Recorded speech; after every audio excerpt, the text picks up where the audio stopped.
Dear friend, have you ever wondered why you always seem to be at the mercy of others' emotions? Have you felt that you give endlessly without taking in return, as if your emotional energy is an inexhaustible resource? In our society, which encourages constant communication and openness, the cost can be high if we lose the ability to protect our emotional core. In our life's journey, we often get swept up in the dazzling light of unconditional giving until our inner voice is silenced and our personal boundaries vanish.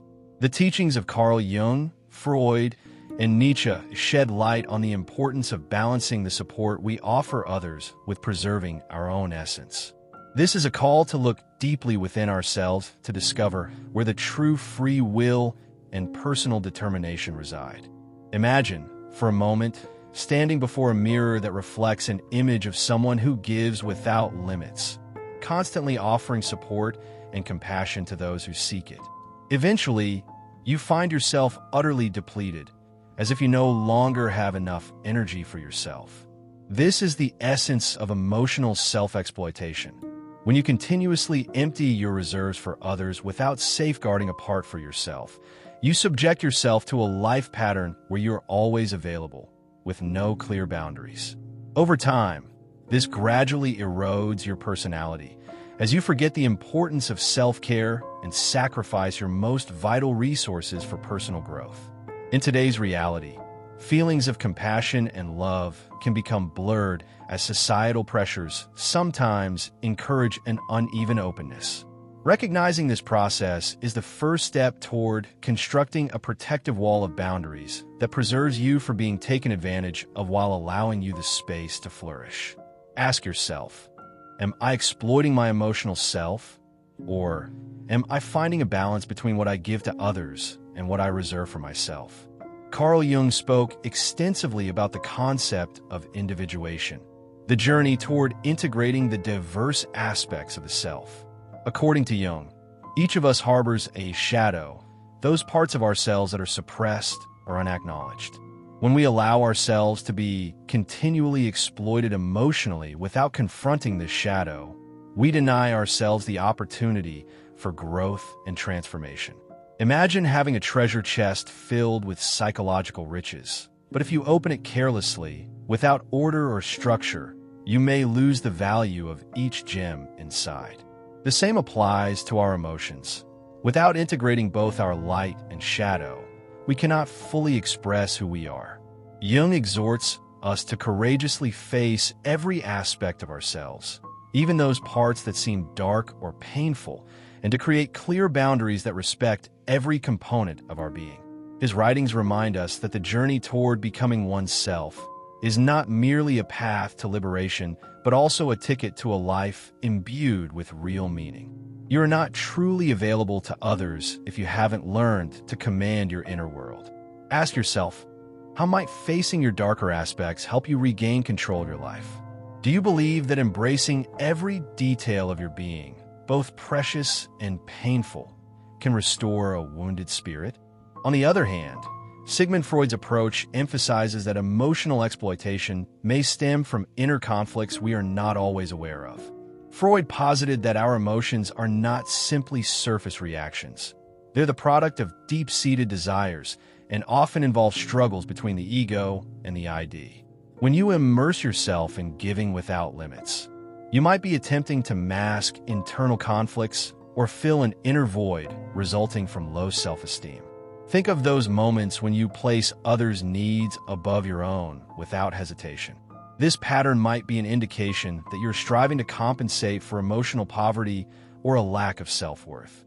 Freud encourages us to ask, what drives this compulsive need to please others? Is there a part of you that fears isolation or being unloved if you refuse to give everything? Understanding these unconscious motives can reveal that the path of emotional self-exploitation is merely a temporary coping mechanism for unresolved internal conflicts. Through conscious self-analysis, you can untangle these layers and start to build a healthier relationship with yourself, making self-care a priority. Let us not stop at psychological analysis. We must also consider the profound philosophical view presented by Friedrich Nietzsche.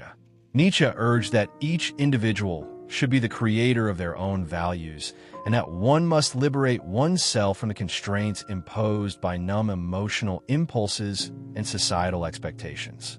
He believed that free will is essential for anyone striving to assert their identity. According to Nietzsche, surrendering to one's unchecked emotional impulses is tantamount to giving up a part of your free will, thereby weakening your ability to make decisions and shape your destiny. Imagine letting yourself drift like a leaf in the wind, driven solely by momentary desires without the guidance of your principles. How then can you recognize when your role as a self-determined individual ceases and when you slip into habitual dependency? Nietzsche's strength lies in his insistence that you must reject anything that diminishes your self-worth and that you must resist the tide of exploitation that leaves you vulnerable and perpetually dependent. His perspective reinforces that respecting yourself means exercising free will in every choice you make. When you learn to say no without fear, you take an important step toward constructing a balanced and robust identity, a self that is not merely available to others but governed by its own set of values. Practical applications, setting boundaries, and rediscovering the self. Dear friend, these theoretical ideas are not confined to the realms of philosophy or psychology. They are essential tools for enriching your everyday life. Imagine a common scenario. You are always the one people turn to for help at work or in personal relationships. You begin to provide support whenever asked, neglecting your own needs, both small and significant. Initially, you might feel appreciated for your kindness, but over time, this constant giving can weigh you down, draining your energy and impairing your ability to meet your own goals. In these moments, Jung's lesson about facing one's shadow comes to life. It is crucial to learn how to regulate the flow of your emotions, much like controlling a wildfire that could consume your inner home. I invite you now to take a short pause and reflect on the following questions. What are my emotional boundaries? Do I feel drained when I give more than I receive? How do I feel when I sacrifice my personal choices merely to please others? These are not mere abstract questions. They're direct calls to empower yourself by reassessing your relationship with your own being. Learning to put these principles into practice begins with simple steps. Daily reflection. Set aside quiet time each day away from the clamor of life. Use this moment to journal your thoughts and feelings, discerning between what nurtures you and what depletes your emotional resources. Open and honest communication with others. When you feel on the verge of emotional exhaustion, it is essential to establish clear limits in your interactions. Speak with gentle firmness to inform those around you of your need for moments of rest and personal growth. Recognize that setting boundaries does not denote a lack of love or generosity, but rather reflects a deep concern for the quality of your relationships. The art of saying no. Initially, you may be apprehensive or even guilty about refusing others' requests. However, always remember that every time you assertively say no, you are reclaiming your space and prioritizing your emotional well-being. Each such instance helps reorient your thoughts and primes you for renewed self-reflection and growth.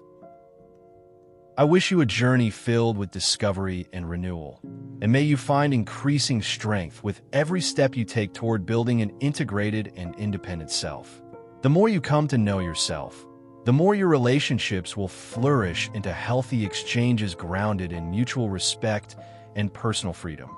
May these words add a new dimension to your thinking, inspiring you to internalize the importance of self-care and never allow anyone or any circumstance to prevent your growth and liberation. Ultimately, you are the chief architect of your own happiness and emotional well-being. Best wishes on your journey toward emotional and psychological independence. And may you always lead your life with the creativity and courage befitting the true masterpiece that is you.